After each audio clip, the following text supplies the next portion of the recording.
We'll start with the prayers. Sahana bhavato, sahanau bhunakto, sahaviryam karavavahai, tejasvinavaditamastu ma vidvishavahai. Om Shanti Shanti Shanti.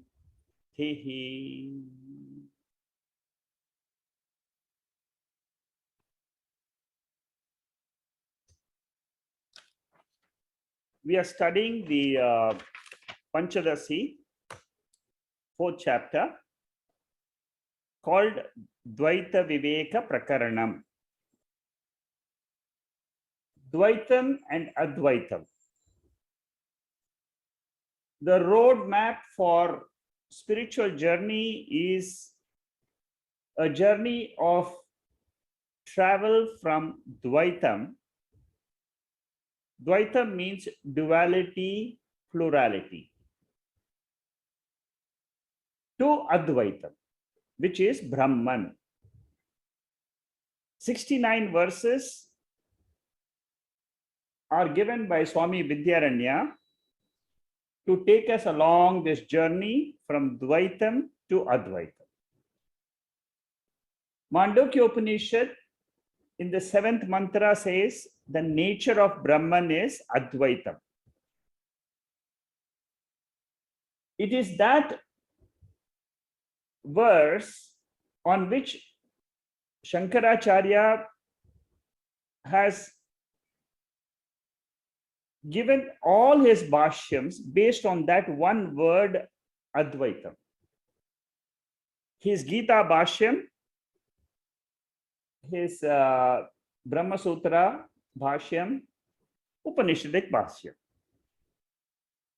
So it's very important for us to understand what is Dwaitam, what is Advaitam. If you are able to understand this clearly, then moksha is automatic, because understanding of Advaita principle is moksha.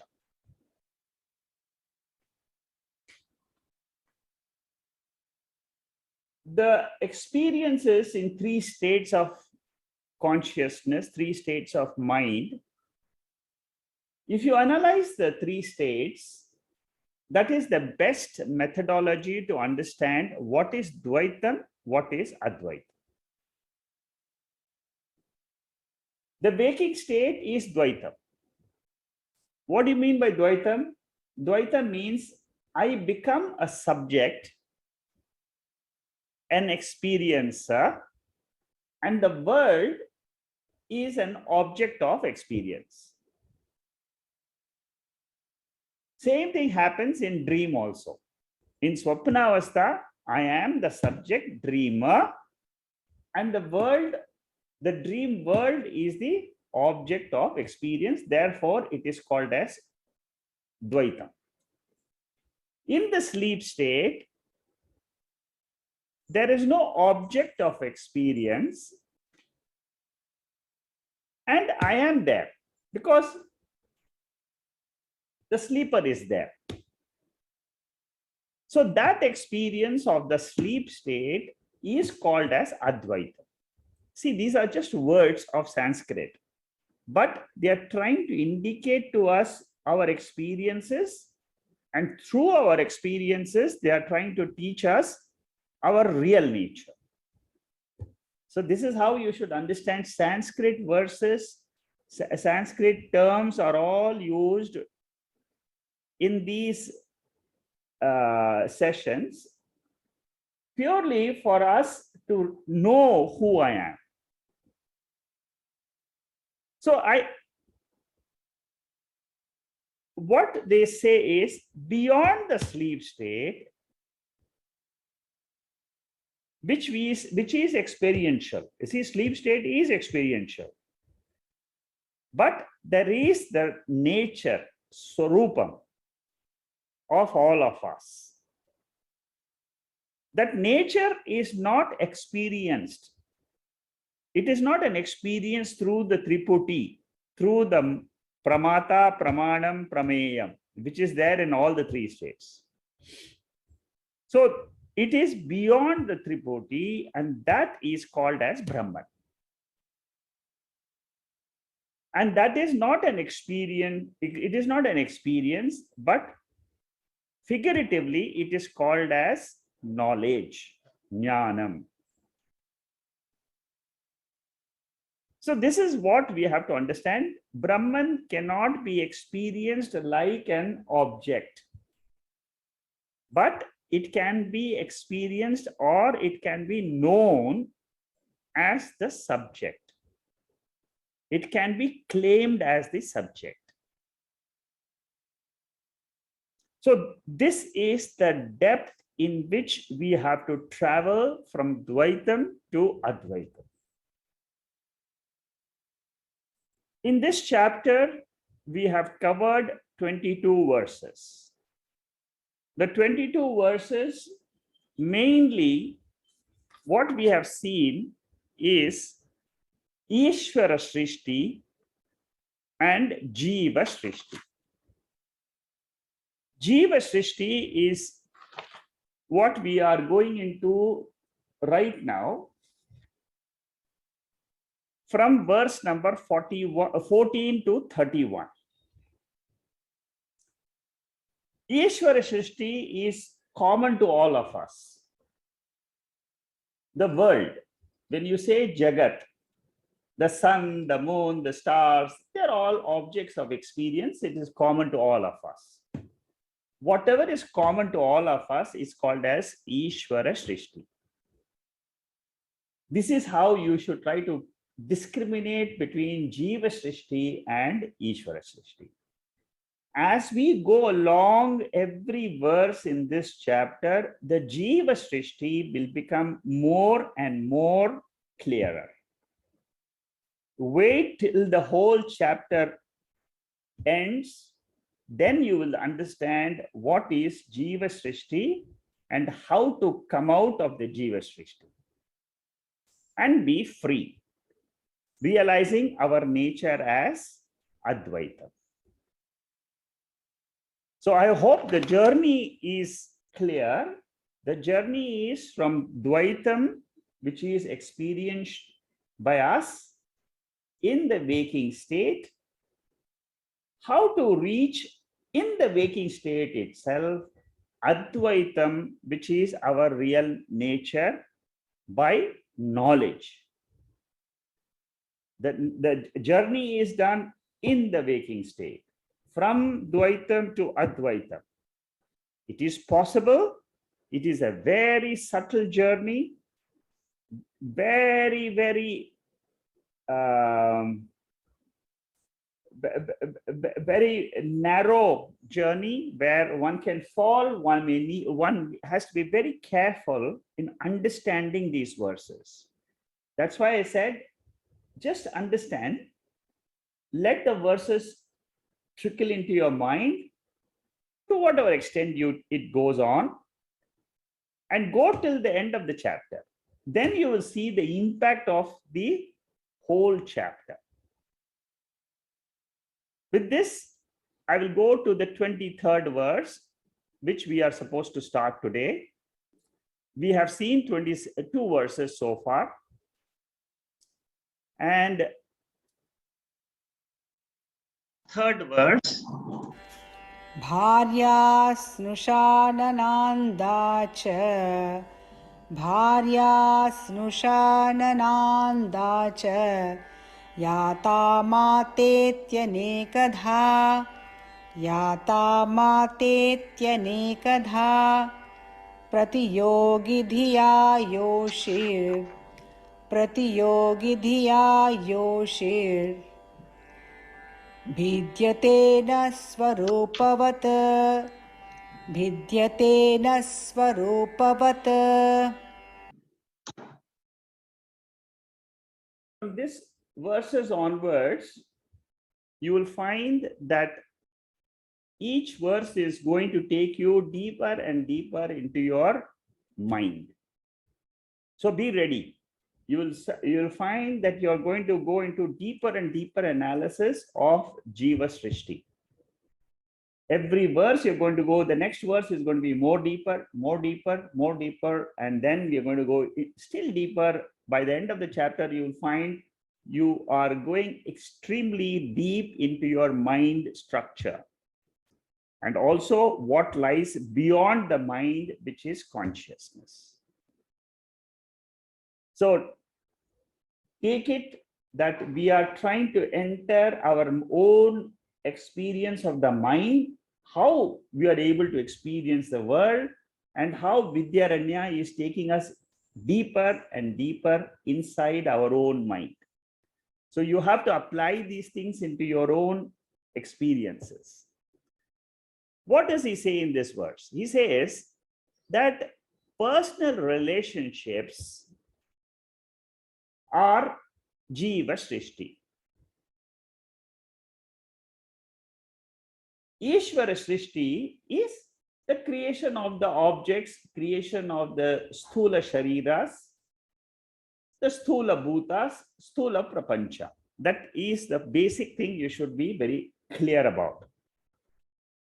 We are going from sthula prapancha to sukshma prapancha. So here he is starting the dialogue and he is saying that let us take an example of any person. It can be a man or woman. A woman in this case, he has taken as an example. He says a woman is a daughter to her mother. A woman is a wife to her husband. She is mother to a daughter or son. Similarly, a man is a brother to his sister, son to his mother, and a husband to his wife. Now, this is what he is analyzing in this particular verse, and then in the next 2-3 verses, he's going to build up the topic. Bharya, Snusha. Bharya means wife, Snusha means daughter-in-law, Nananda means sister-in-law, Yatha means brothers, brother-in-law's wife, Mata means mother, of course, lady. Now, a lady is Ishwara Srishti. What about the relationship? Relationship starts when you are in the waking state and using your mind. Only when you are in the waking state and using your mind, relationships are beginning. In the sleep state, there is no relationship. Mind is passive. In the dream state, it is a totally different world altogether. The relationships of this world in the waking state is totally different than the dream relationships. So we are talking about the mind which is awake and the mind which is interacting with the other people in the world. So this is how Jiva Srishti is formed according to Vidyaranya. Now let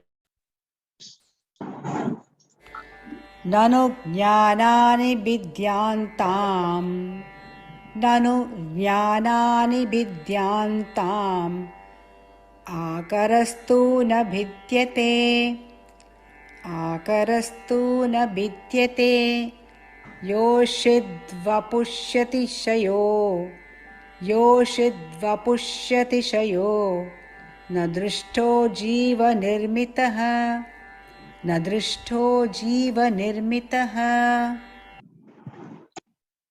here Vidyaranya talks about a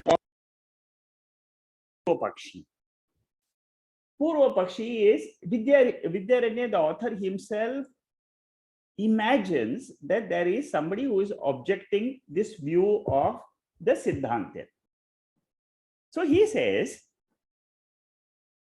there is an opponent who comes and says, how can you say that? What is the difference between Ishwara Srishti and Jiva Srishti? Because he's still looking at the sthula body. He is looking at the Stula Shariram and he says, what? Where is Jiva Srishti? I can't see any Jiva Srishti here. Everything is Ishwara Srishti.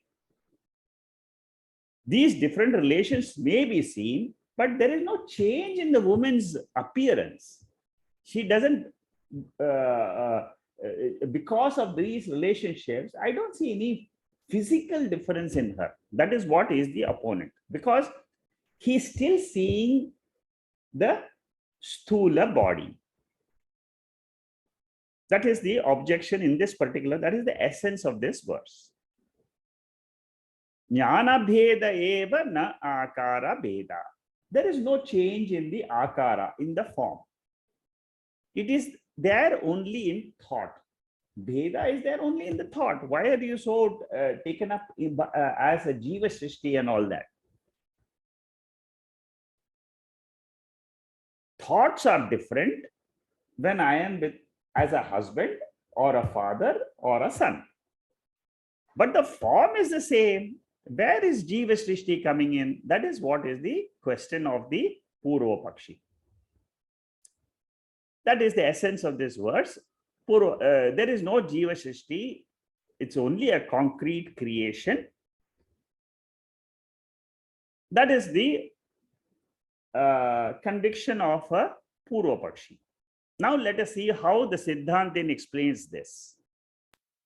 Next verse, verse number 25. This is an important verse. Maivam mam samayi yoshit, Maivam mam samayi yoshit, Kachidanya manomayi, Kachidanya manomayi, Mam samayya abhedepe, Mam samayya abhedepe, Vidyate hi manomayi, Vidyate hi manomayi. Gives his reply as a Siddhantin. Siddhantin means a Vedantin. What does he say? He says, Mam eva mamsha mayi yoshit kaschit anya manomayi. I agree with you that there is a body, a Sthula Sharira. There is no change in the Sthula Sharira. I agree with you. It is a physical structure created by Ishwara. But there is something called as Manomaya. Manomaya Prapancha is equally valid and it is experienced. We all experience our external physical body. At the same time, we also experience our mind. This is where we have to start our analysis of Jiva Srishti. There is no difference in the fleshy bodies. They are all Panchabhutams created by Maya principle, which is a power of Ishwara. But the Jiva Srishti, what goes into each of our mind is different. For example, we have seen this example before. If there is a diamond, some people will say, I like it. Some people will say, I don't like it. And another person will say, I neither like or dislike. Let the object be there. Let it remain. I am not bothered whether it is, I don't have a desire to buy or not to buy. I am least affected by it. I am a sannyasi with reference to the diamond. So similarly, a lady also can be a sister-in-law, brother-in-law, mothers. Let it, but it is just an association with the other people. The relationships is born. The Jiva Srishti is manifold. It is many in nature. Like we have seen, I can have so many different thoughts in my mind. Each thought has a relationship with the objects in the world. The thoughts and notions, are they Jiva Srishti? That is the crux of the whole question. Is a thought Jiva Srishti or is it Ishwara Srishti? Does that thought become a Jiva Srishti or that thought is Ishwara Srishti?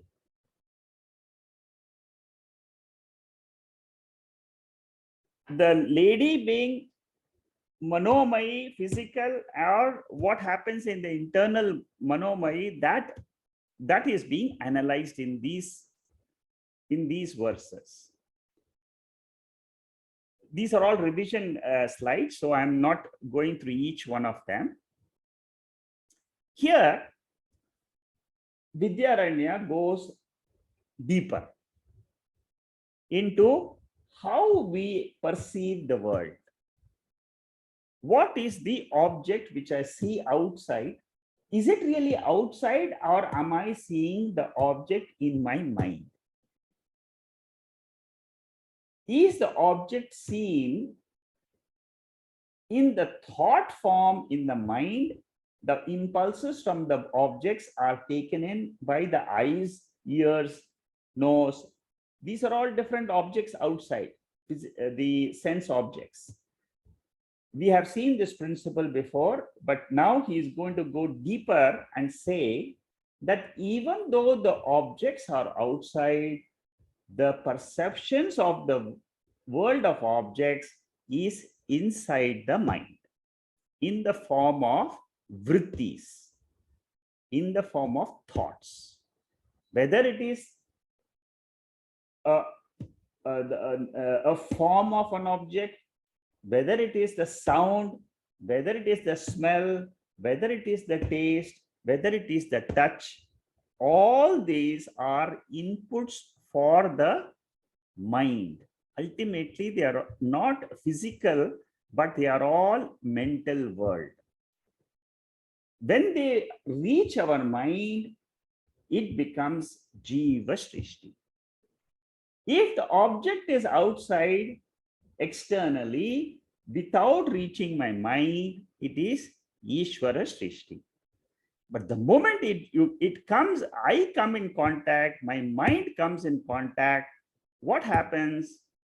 That is what Vidyaranya is going to take us in the following verses.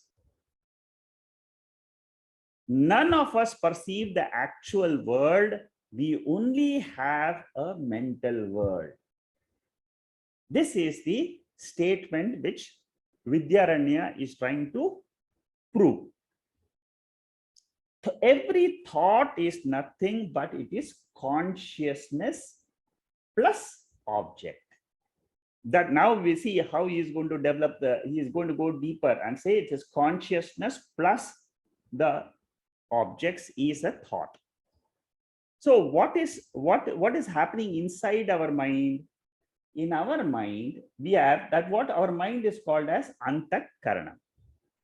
Now, this antakaranam is enveloped by consciousness as a reflected consciousness.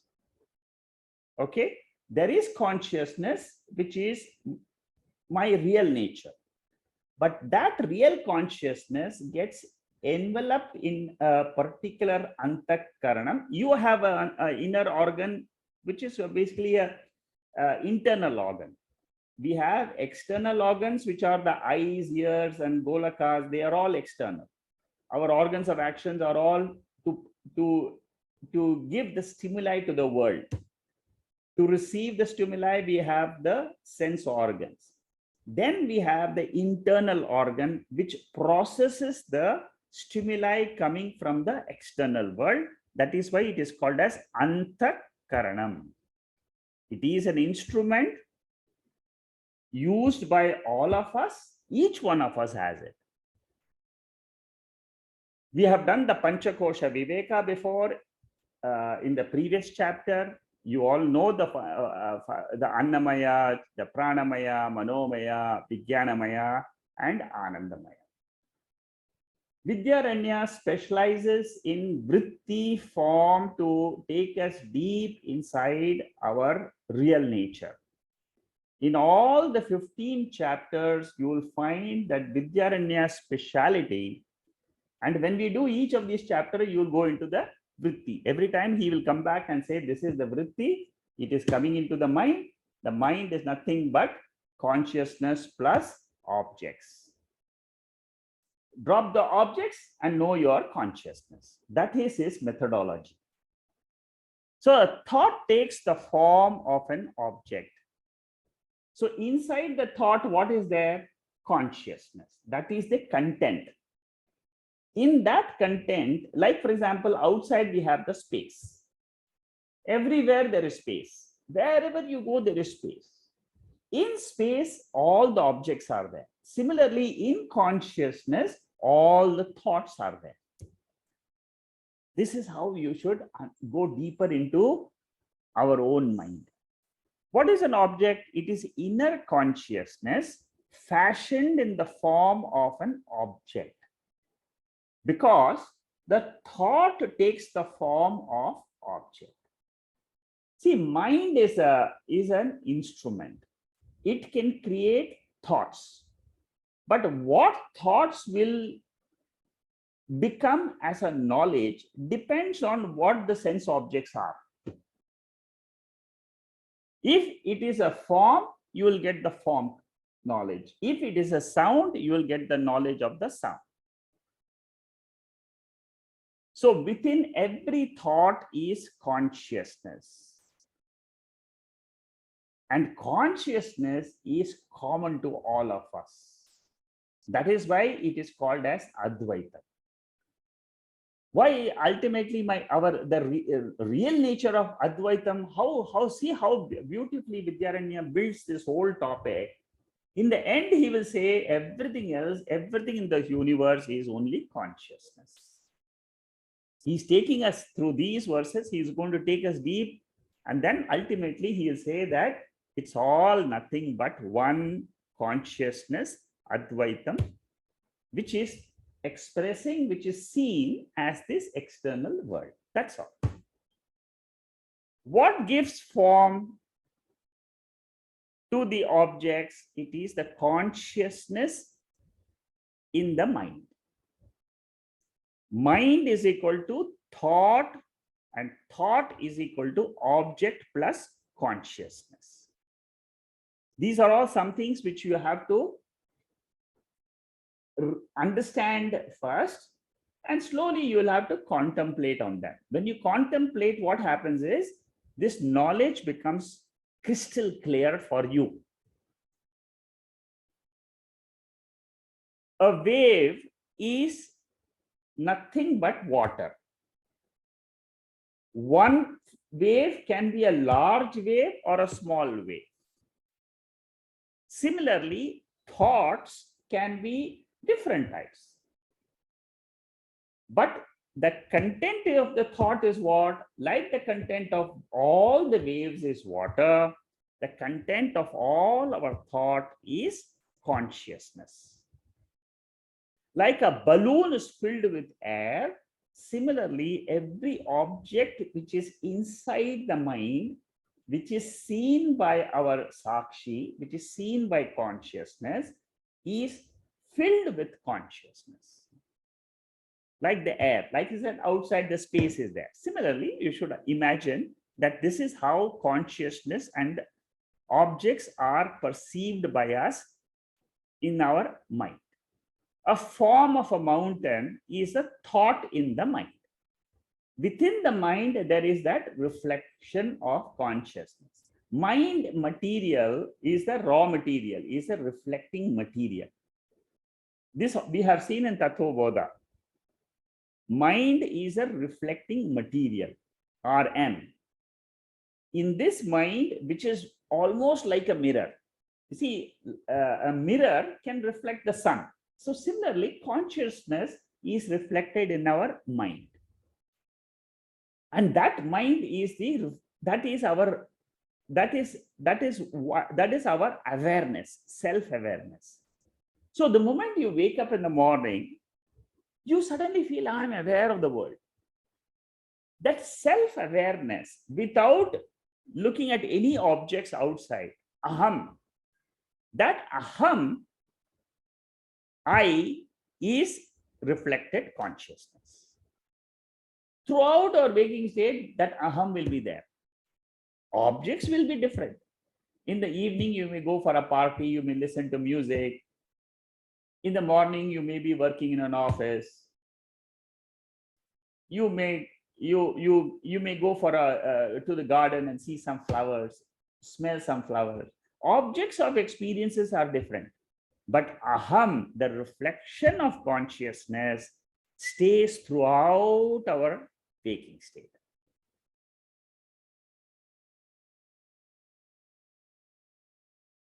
My daughter. A daughter is an external body outside. But the moment I say she is my daughter, the minus is where it is in the buddhi. And that daughter which is outside becomes daughter inside our mind. And then the consciousness is perceiving that thought of my daughter. This is how Ishwara Srishti gets converted to a Jiva Srishti. Vedanta says 3 things are there in cognition of a daughter. Number 1, Ishwara Srishti, which is the Sthula Sharira. Jiva Srishti is the daughter principle. And ultimately, what is the third thing in that cognition? Cognition cannot take place without consciousness. So consciousness, my daughter, and then daughter, or the external body. These 3 together is our one cognition of my daughter. So what is the world? It is Jiva Srishti plus Ishwara Srishti, with a substratum of consciousness. If I remove the Jiva Srishti, if I remove the Ishwara Srishti, what is left behind? It is consciousness. That is where Vidyaranya is trying to ultimately take us. In the last verse of this chapter, you will understand all what I am studying is to reach to know who am I. Through this Srishti, Prakaranam, Dwaitam and Advaitam, ultimately I am trying to reach my own real nature. The moment I convert the Ishwara Srishti in my mind, it becomes a Jiva Srishti. That is what you should, that is the baseline you should remember. In all this discussion, you should remember, Ishwara Srishti is objects outside. The moment I wake up and I am attached to that body, I am attached to the house, I'm attached to the car, I'm attached to my money, it becomes my money, my house, my daughter, my body. All this, the moment it becomes mine, it is Jiva Srishti. That is what you can see in the box here. Moment I take Ishwara Srishti inside the mind, it becomes Jiva Srishti. Ishwara Srishti is outside as the physical world. When it is taken inside, it becomes Manomai Jiva Srishti. Vidyaranya goes one step ahead and he says, all our experiences, really speaking, it is all in the mind. Because world may be outside, but actually it is seen by consciousness, the Sakshi principle, in the form of vrittis in the mind. See how deep he is going. And you can easily understand because that is our nature. Experience inside is Jiva Srishti. Experience outside as the body outside, okay, it is there, the stone is there, wall is there, mountains are there, rivers are there, planets are there, cosmos, stars are there. It is Ishwara Srishti. Without the outside things, there is no Jiva Srishti. It is important to have outside objects to have Jiva Srishti. We don't deny the Ishwara Srishti, but we say, along with Ishwara Srishti, I am the creator of the Jiva Srishti.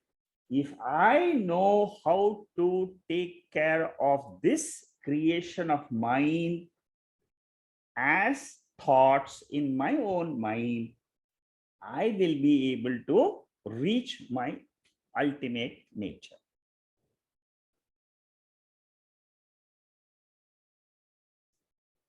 In Vichara Sagara, there are two terms used.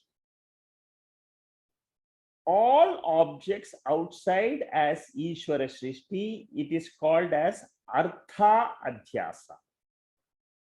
Artha means objects. It is a superimposition of objects in the consciousness, which is Brahman.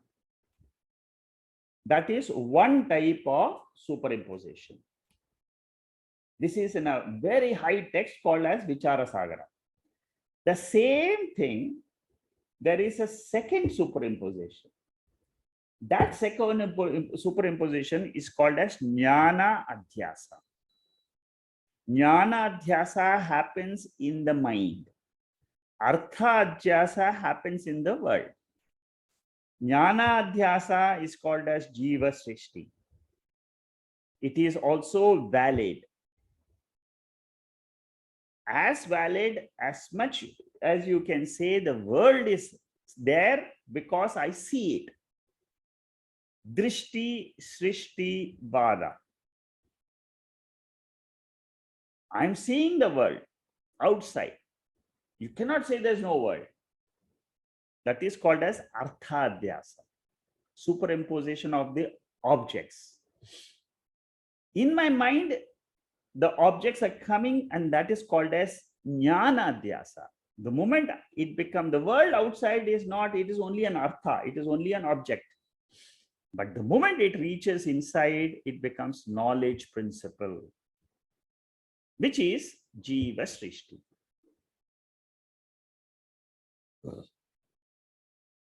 Thoughts are very, very powerful. Jiva Srishti is extremely valid. Nobody can deny his thoughts. Therefore, accept Jiva Srishti in the form of thoughts. That is what Vidyaranya is trying to explain in all these verses. Manaha, Vak, Prana belongs to the individual. Manaha means mind.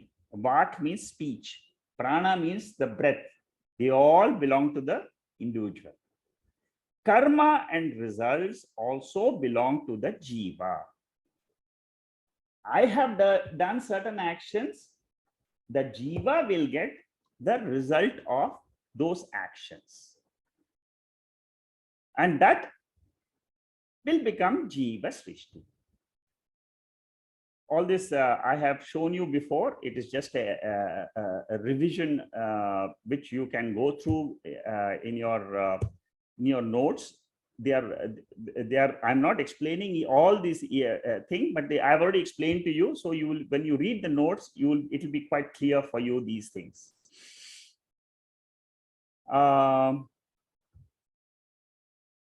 All this is similar to what I've explained to you in the form. Each one of us have a different world.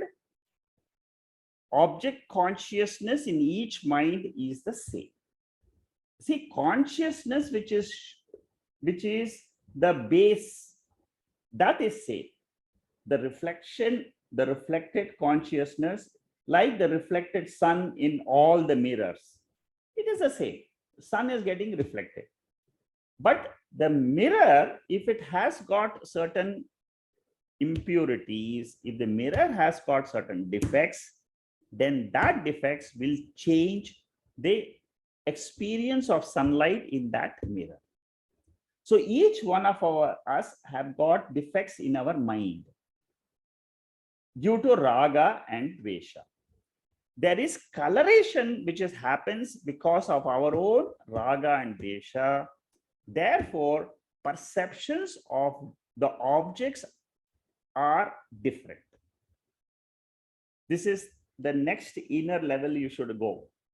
Objects are the same, but because of my own raga and dvesha, my perception of the world is different than your perception. You may say the diamond is very, very nice. I may say the diamond is the diamond. That's all. It's only a coal in different form, carbon in different form.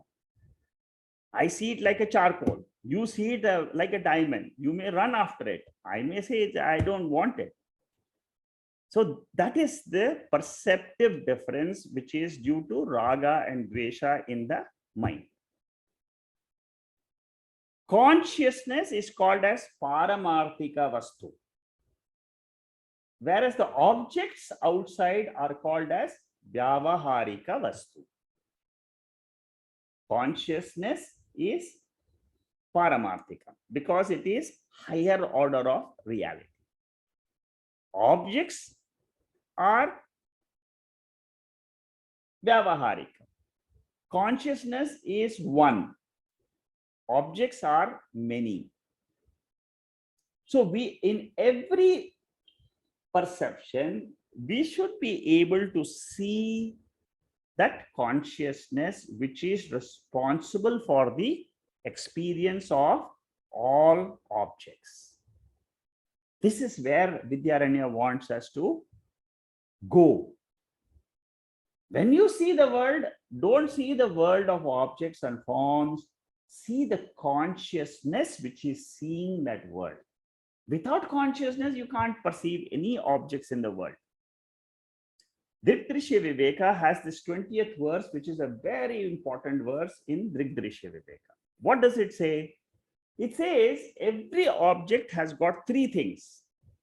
Asti, bhati, priyam. These are three things which are common to all the objects. What is different in them? It is name and form. Rupam is different. Nama is different. Existence. Car is there. Car exists. Car is name of an object. It has got a form.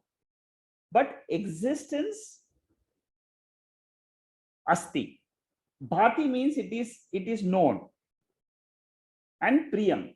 For some people, it is a source of our ananda. For some people, it may not be source of ananda. So, but basically, asti, bhati, priyam is common, whereas the name and form is different. Instead of car, you can take a bicycle. You can take something else. But what is common is which belongs, the first three belongs to the reality. Reality means what? Satyam, Jnanam, Anantam, Brahma. So anything when you see outside, remember, Asti Bhati Priyam refers to the Paramarthika Tattva. Whereas the name and form, like clay and pot, while seeing the pot itself, you should remember it is all clay. Similarly, while seeing the world, we should see what is the essence of the world. It is consciousness. So in this one packed verse of 25th verse, there is so much of depth. Okay, now we go to the Bhrantisvapnamanorajya Bhrantisvapnamanorajya Smritishvastu manomayam Smritisvastu manomayam Jagranmanena meyasya Jagranmamena meyasya Namanomayateti chet Namanomayateti chet. Okay. He is trying to explain to us how I can understand Jiva Srishti. How can I understand the formulations of my mind? How can I understand, if I want to understand a little bit more deeper? We have seen in the 25th verse one way to understand the mind's modifications. Now Vidyaranya is giving us another way to look at the Jiva Srishti. He brings in an objectionist. He says that objects which are perceived in delusion, dream, imaginations cannot affect the objects perceived through the senses in the waking state. Why are you taking it as a Ishwara Srishti, as a Jiva Srishti? See, he is bringing an opponent. Now, opponent is still confused. He is still not able to understand, like how I have explained to you, it's vritti and object and consciousness, all these are involved. He's not understood all that. He is only saying Bhranti, Swapna, dream. Bhranti. Bhranti means delusion. Manor Rajyam, wandering of the mind. Smriti, memory. Now, all these are there, are experienced, but they do not affect the objects outside, which is Ishwara Srishti. That is what he is trying to aim. Again, he is going back and saying that whatever you're saying, see, this is the methodology of how Vidyaranya tries to take us deeper and deeper in the subject matter. In the waking state, through the pramanas, what are the 6 pramanas, the means of knowledge? Number 1, pratyaksham. When our sense organs perceive the world, it is pratyaksham. Second is anumana, inference. Third is upamana, similarities. Arthapatti is presumptions. These are all different sources of means of knowledge. Anupalabdhi. Anupalabdhi means I have dealt with all this before. I'm just revising it. Anupalabdhi means absence. There is nobody sitting in the chair. That is also knowledge. Shabda, Shastriya words. So worldly words. These are also pramanams. Mind goes through the senses, infers, gets knowledge. This is how Purvapakshi, this whole verse is Purvapakshi verse. Yeah, opponent's view. A pramanam is a means for knowledge. We all understand. Pramana means source of knowledge. Now that is, objects are connected to the antakaranam, which is the pramana. Knowledge happens whenever the antakaranam meets the objects outside. The knower is a reflected consciousness, which is the pramata. I said, always remember, reflected consciousness is what? I, the ego, which is pramata, the knower, the experiencer, the waker, the dreamer, the sleeper. That is all reflected consciousness. So in the waking state, through the antakaranam, the objects of knowledge are contacted and knowledge happens. Manomayata iti chet. External object can't be manomayam. External objects are there. Like, for example, in swapna, external object external objects are there in the dream. For example, there are no external objects, but it is all in the form of mind. In the case of dream, I accept it is Manorajya. But in the waking state, when I'm seeing the world, how do you say it is Manorajyam? That is the Purva Pakshi's real question. How knowledge of external world object in the waking state is Manomaya. If object is there, object has got validity. Object is Satyam. It is not Manomayam.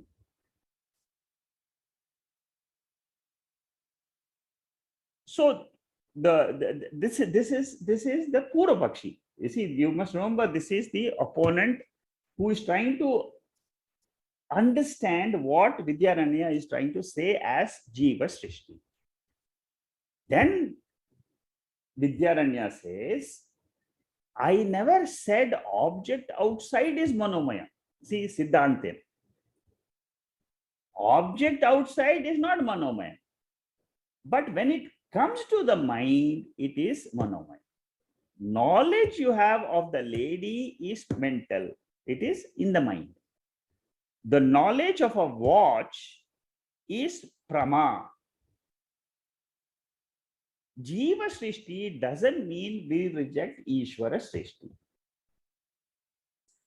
See, from the Purva Pakshi's angle, there is only Ishwara Srishti. There is no Jiva Srishti. What Vidyaranya says is, I accept Ishwara Srishti, but at the same time, you should know there is an Jiva Srishti because things are happening for the Jiva in his own mind. So, Vidyaranya accepts the objection and develops the topic further.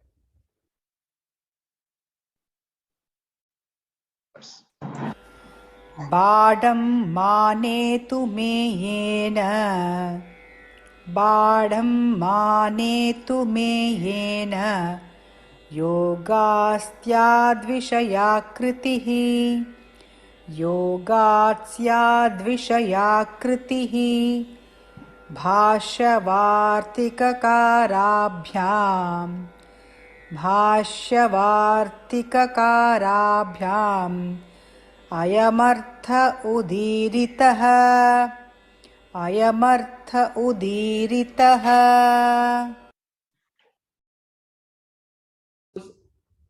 A little bit deeper. How does he go deeper? He says, Shankaracharya and Sureshwara Acharya, they are all my great gurus.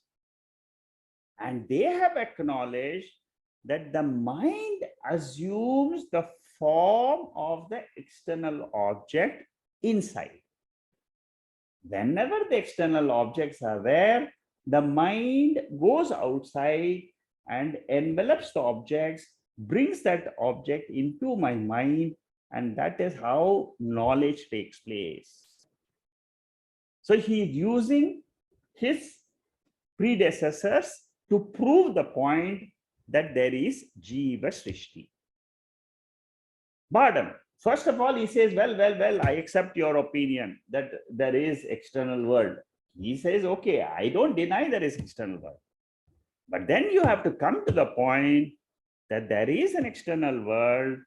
The Purva Pakshi has difficulty in accepting the external object in his own mind as a mental creation. This is the problem for the Purva Pakshi. External object is not a mental creation. It exists. The internalization of the object in the mind is Jiva Srishti. Prameya is not a mental creation. Prameya means object of experience. Prama is mental creation. Prama means what? Knowledge. Prameya is outside, it is Ishwara Srishti. Prama, the knowledge which happens in the mind, is Jiva Srishti. Okay, so this is how Vidyaranya goes one step ahead, a little bit more deeper. Now he'll go deeper and deeper. See, slowly he's building the topic. he is trying to prove that there is an external world. At the same time, there is an internal world of the Jiva. What is the lesson I should take from this whole exercise? I will explain to you. Let me see whether I can complete this. This is a long verse. Okay, let me see whether I have time to. Okay, let me try and see whether I can complete this. So the external world is not known. It is Vyavaharika Satta. It is transactional reality. This is how Shankaracharya has explained, and Sureshwara Acharya also has accepted that. External world is there. It becomes known to me because of the mind. Unless the mind comes in contact with them, there is no world which is perceived by the Jiva. Bhashyakara means what? Shankaracharya.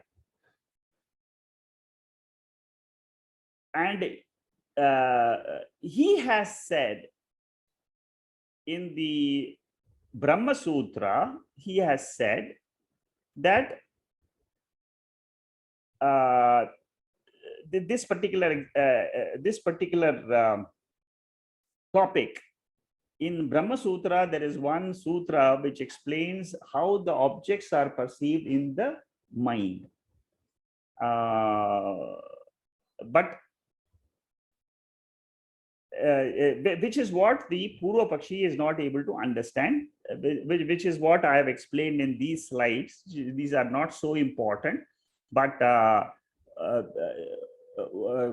what we have to understand is Shankaracharya and Sureshwara Acharya have gone into this same topic, and I have explained that Manomaya Srishti happens. The four students of Shankaracharya are Padma Acharya, Totakacharya, Sureshwara Acharya, and Astamalika Acharya. And Sureshwara Acharya has written a lot of books. 10,000 verses he has written on Brihadaranyaka Upanishad. This is just a side point. He's such a genius. On Shankaracharya's Bhashyam, he has written a Vartika. Vartika means a commentary. And there he has quoted what is Ishwara Srishti and what is Jiva Srishti. So Vidyaranya is referring to that Brahma Sutra commentary of Sureshwara Acharya and also Brihadaranyaka Upanishad commentary of Sureshwara Acharya. And then he says that my predecessors have said that there is Jiva Srishti and Ishwara Srishti, as per what I have explained to you. In Upadesha Sahasri, these are the verses. If you go through them, you will understand the same, whatever I have explained to you so far. In Brahma Sutra, I was referring to this one sutra. This is the sutra, Anandamayo Abhyasat. Anandamaya, in this sutra, Shankaracharya beautifully explains this, how knowledge takes place in our mind. And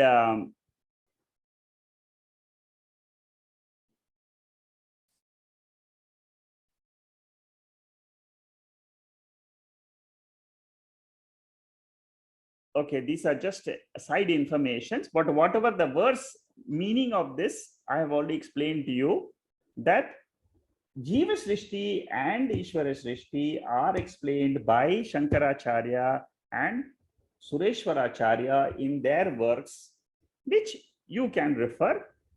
And here Vidyaranya refers to Shankaracharya's verse in Upadesha Sahasri. How knowledge takes place, how knowledge takes place in the mind. A technical explanation is given from 28 to 31. 3-4 verses are there. And up to verse number 31 is the Jiva Srishti. Then Vidyaranya will explain how the Jiva Srishti is a bondage and how we can come out of it. That is how the chapter progresses. So next week we will do this 28th verse. How knowledge happens through the consciousness. This is what is called as epistemology, the science of the theory of knowledge, how knowledge takes place in the human mind. Okay, so with this we will stop here, and 28th verse will start next week. See, what I was trying to say is that how can I use this principle of Jiva Srishti in our day-to-day life? This knowledge of Jiva Srishti, you should apply it in your own mind. Whenever you are in delusion, whenever you are in confusion, always ask the question, is my mind confused or am I blaming the world? Many a times we blame the world for our conditions which we are facing. We forget that it is my mind's interpretation of the world, of the situation, which is the real cause of sorrow. This is what Arjuna was also facing, which Lord Krishna, through Karma Yoga, Upasana Yoga, and Jnana Yoga, he taught him that whole nature of consciousness, Brahma Vidya. Jiva Srishti, we must learn these lessons which we are getting. What is Ishwara Srishti outside? What is the Jiva Srishti which I am responsible for? And then use this knowledge in our day-to-day circumstances to improve our quality of life. Always think that my mind has to think correctly. If my mind thinks correctly, it is able to discriminate the right and the wrong. It is able to see objectively what is happening in the world.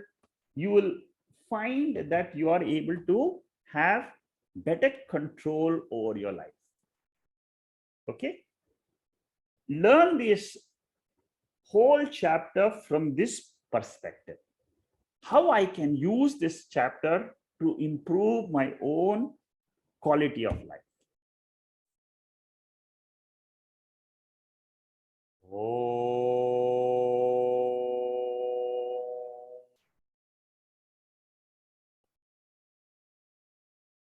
Purnamada Purnamidam Purnat Purnamudacchade Purnasya Purnamadhaya Purnamevavasishyade.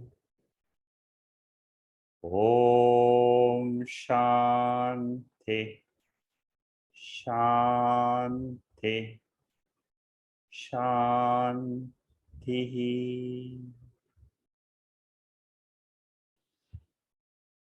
There are no comments on the chat box. So Shanmugam is unmuting everybody. You can all unmute and ask a question if you have. Does anybody have a question? One second. Oh God. Hari Om. Yeah. Go Yes. ahead, Saru. Yeah, thank you for a very, what shall I say, a very enlightening session. Very, especially this whole thing about thought and the Ishwara Srishti and Jiva Srishti. It's very, very fascinating. It's very fascinating to know that what is, when it comes and connect with my mind is when it becomes a Jiva Srishti. Otherwise, it remains a Ishwara Srishti. That's correct, yes. Yeah. So in that sense, it's also bringing in a sense of reverence for what is there outside. Absolutely, yes. You because see, that is, you start praising the Lord and say, oh Lord, the glory, your glory is so beautiful, you know. We all try to complain in our life so much, we have forgotten to see the glories. So yeah. this helps us to appreciate Ishwara Srishti more and more. Yeah. It's very, very, very, very powerful, this session. I have a few questions. I will just give me a minute. I will just wear my specs and tell you. One was okay. One is a question. When you say that mind is equal to thought, which is equal to object plus consciousness. Yes. Yeah. So my question is, the mind is all over the body, right? It's not limited to the brain. No, it is not limited to the brain. It is all pervading from the top of your skull to the feet. Right. And when I'm saying the thought also includes sensations and feelings. Yes. Thought will include your feelings, your emotions, Emotions, of love, of reverence, of these are all emotions. Actually, it is a thought in a different form. That is emotion. It's a thought in a different form. Yeah. Okay. So because we keep talking about in the Vyavaharika life, we talk about the body's intelligence also. Yes. So this is so that is the thought which is coming through the body form. That's correct. So that's there. Yeah. Yes. Okay. That was one clarification. The second clarification, and maybe a more explanation I need on. I think I heard you say that the knower is equal to the reflected consciousness is equal to the pramata. Pramata, not paramatma. Pramata is the knower. Is the knower. Yes. Did you also mention that the knower is also the ego? Yes. Pramata is the ego. The I, when you say aham, there are two ways in which you can look at aham. Ajnani will look at aham as ego. He has no clue about Atma. Unless until you come to Panchadasi, Bhagavad Gita, Upanishads, you will never think that aham means Atma. Aham means Atma also. That is, so aham actually means Atma, but we take aham as ego. That is the confusion. Pramata is the ego. Pramata is the ego. Pramata means what? Knower principle. I know the world. I am the baker. I am see, this pramata is the reflected consciousness in the mind. Now that reflected consciousness, when it attaches itself to the body, to the physical form, it will say, I am a female, I am a male. Yes. This is the physical form of the body. Right. The same pramata, when it attaches to the sorrowful thoughts in the mind, it will say, I am very sad today. Yeah. And then, suppose it suddenly it is happy because it has had a wonderful talk, or it has gone and met some people and had a joyful moment. Then it will, the mind will say, oh, I had a wonderful day today. So it is the same pramata, which is the ego I, which is now connected with the joyful thoughts. Again, it is the mind. So when it is connected to the body, it will say, I am old, I am young, I've got a fever, I've got a cold, I am not well. All that, then that pramata is attached to the body, identified with the body. So pramata is the identification and attachment principle. Whenever I get into that mode, I am operating from pramata. Correct. That's right. This pramata is not inside the body or inside the mind. It is always an independent principle. Oh, okay. It is not, it is a jiva, but that it is a jiva, but is not attached to the body per se intrinsically. Okay. We all think that I am attached to the body, or I'm attached to the mind, but that is a wrong conclusion. Okay. This feeling of aham, the jiva, the individuality, is an independent principle outside the body, outside the mind.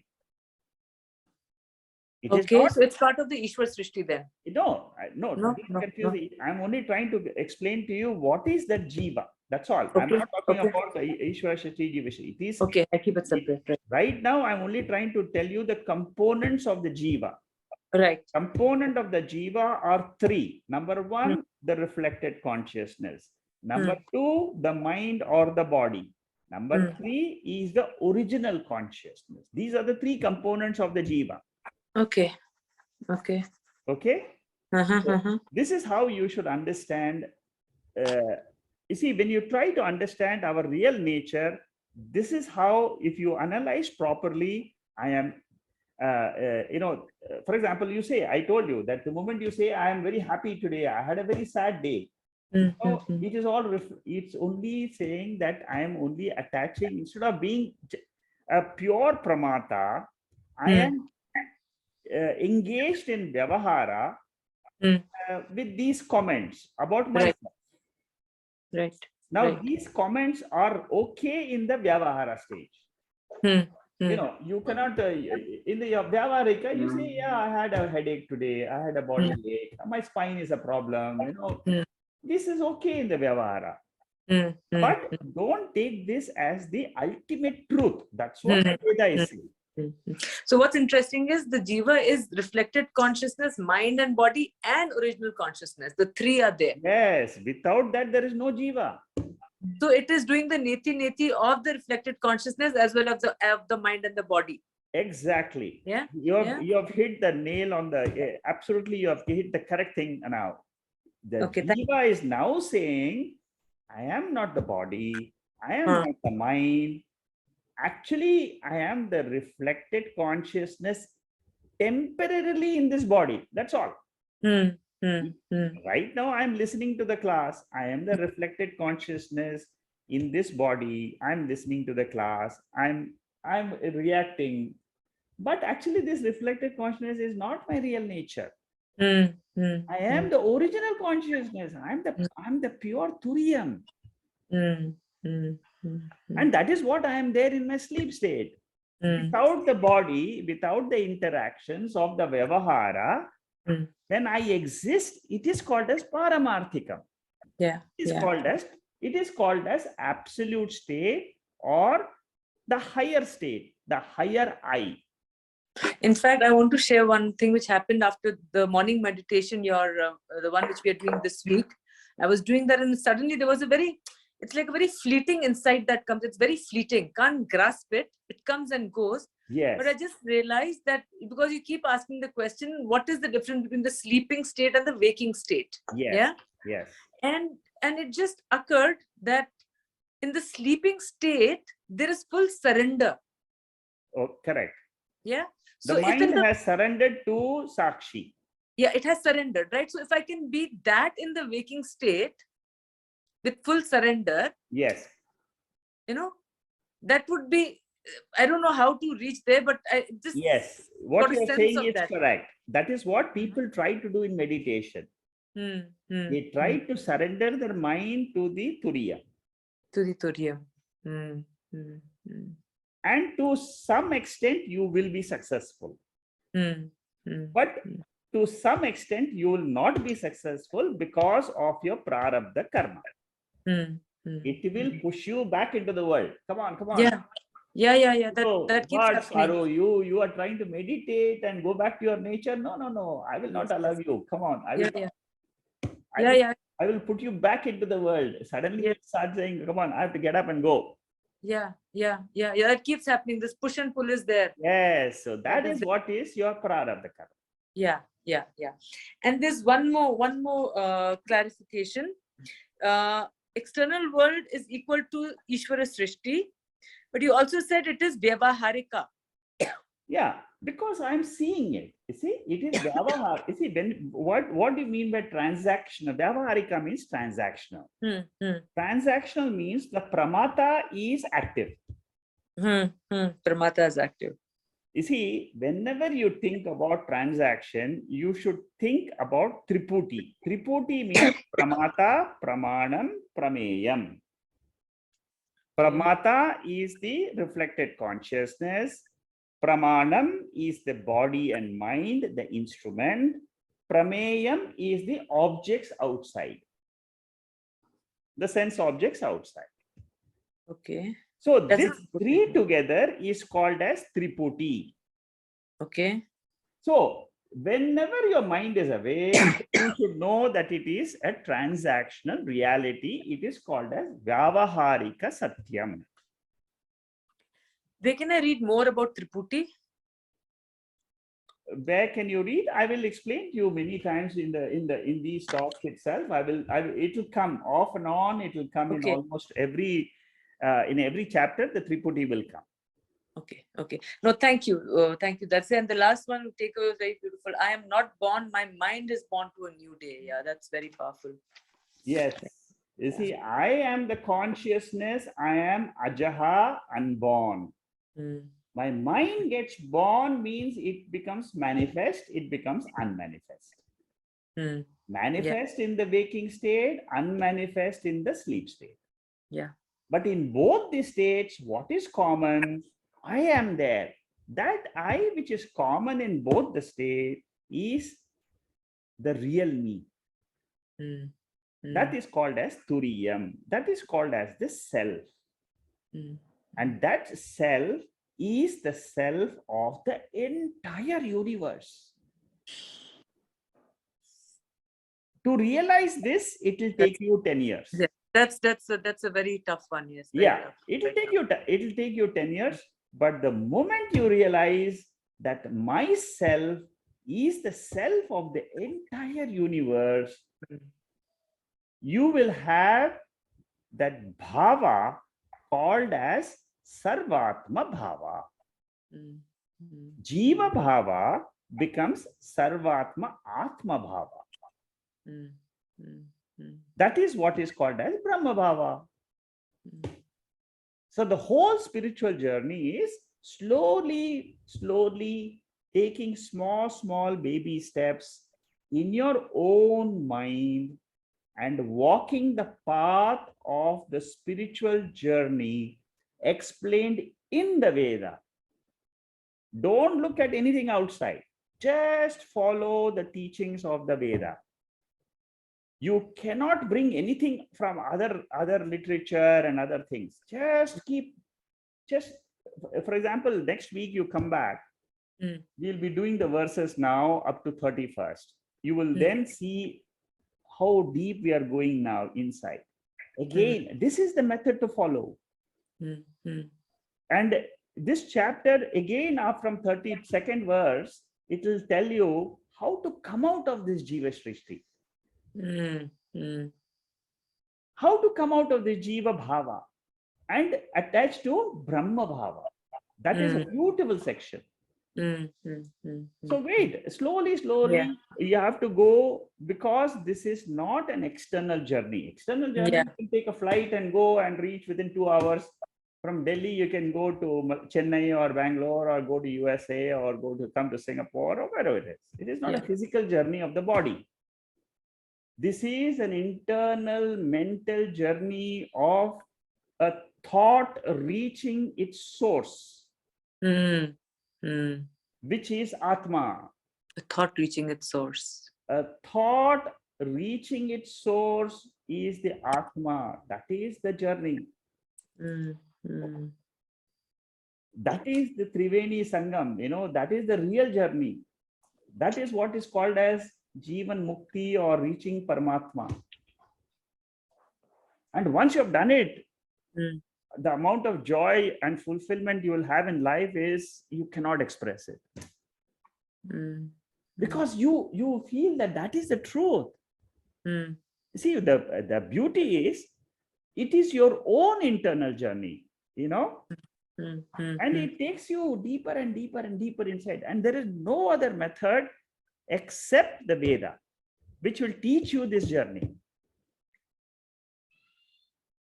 Is it clear? Yes, it is. Thank you so much. Thank you. Anybody else has a question?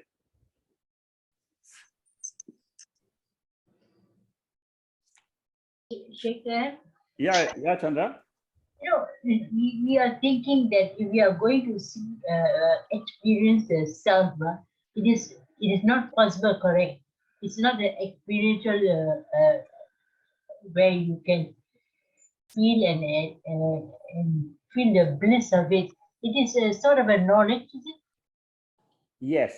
You see, this is where I was saying that it is, okay, this you should be extremely clear. Many a times we say that you come to realize Brahman, come to experience Brahman. But actually speaking, it is not a experience. It's not an experience. It is not an experience, because I'll tell you why. Any experience, try and catch this point. Any experience requires the mind. Any experience. The moment you say experience means unless until your mind is there, then only it is called as experience. Whenever there is experience, if Atma is also an experience, it will become anityam. It will become transient. It will not be permanent. Yeah. So anything in Tripoti, that means anything when the mind is experiencing, that is not my real nature. That is why we say it is not vyavaharikam. So to answer your question, very important factor is it is not an experience. Experience means mind is involved. Brahma jnanam, it is knowledge of Brahman. Knowledge, yeah, right. And it is called knowledge figuratively. Actually, it means just claiming aham Brahma asmi. Okay. That claiming is called as knowledge. Okay. And you have to say it, that vritti has to come in your mind. You have to say, I am pure awareness. Okay. Say it. You must say it. What happens then? For 4 or 5 times, you will say it and then you will mean it. But after the 5th time, there will be no saying, but you will just remain and abide in your nature. Swabhavikam. Becomes your own. It is your nature. Swabhavikam means it is not in time. It is beyond time. Whatever is swabhavikam is nityam. Whatever is experiential, it is anityam. So that is the reason I can't hold my experience of happiness. Experiential happiness cannot be held. I have some joy in the morning. I can't hold it till the evening. I can't hold it till the afternoon also. Yeah. Because other things are coming in between and spoiling my joy. But the joy of Atma is not experiential. It is Sarupam. Shankaracharya brilliantly explains this in Taittiriya Bhashyam. In Taittiriya Upanishad Bhashyam, there are 9 sections. 9 sections. Okay. And I recommend each one of you to read that Bhashyam. In English, it's available. You can read it. It will be available in the web Shankara Bhashyam of Taittiriya Upanishad available. But if you want my notes, it is getting ready. It will be ready in about, I know I'm still doing some notes of the 9th section. 800 pages are there. Beautiful notes. It may not be very, maybe when I teach, it will become much more deeper, and you will be able to understand some of the aspects when I teach that Bhashyam. But Shankaracharya has brilliantly commented on this Taittiriya Upanishad Bhashyam, 2nd chapter. 9 anuvakas are there, 9 sections. And if you go through the commentary, all your doubts of Vedanta will be cleared. I give you guarantee. I mean, but it takes time. It will. It's time to absorb it. Yeah, it takes time to absorb, but all your doubts are explained there. All. Okay. There is nothing left out. 9 sections beautifully. Shankaracharya has taken. He has even debated it. Like a Purva Pakshi. He brings an opponent and says, our opponent will say this, then he will reply to him, and that way our understanding becomes more clearer. Good question, Chandra. Okay, thank you. Are you clear now? I'm very clear. Good. Anybody else has a question?